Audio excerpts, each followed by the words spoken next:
একজন জেলে যখন মাছ ধরছিল তখন তার জালে একটা বড় সোনার টুকরো ওঠে, কিন্তু সেটা মাটিতে ঢাকা থাকায় সে তার আসল দাম বুঝতে পারেনি। তাই সে ওটাকে আবর্জনার মতো ফেলে দেয়। কয়েক বছর পর এক মজুর সেই টুকরোটা খুঁজে পায় এবং শহরের দেওয়াল ছাড়ানোর কাজে লাগায়। অনেক বছর পর এক মেয়ে সেই দেওয়ালের ওপর উঠে একটা রাজপুত্রকে দেখতে যায়। ধরা পড়ার ভয়ে সে ভয় পেয়ে দেওয়াল থেকে পড়ে যায়। পড়ার সময় সে দেওয়ালের একটা পাথর খুলে ফেলে। পাথরটা মাটিতে পড়তেই তার গায়ের ময়লা ঝরে যায় এবং ভেতর থেকে সোনা ঝকঝক করতে থাকে।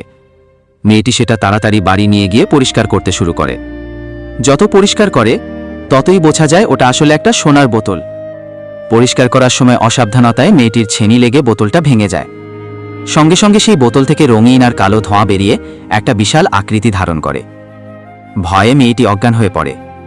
আসলে ওটা এক জাদুকরী বা যোগিনী, যাকে বোতলে বন্দী করা হয়েছিল। সেই যোগিনী জানায় সে তার ইচ্ছাগুলো পূরণ করবে এবং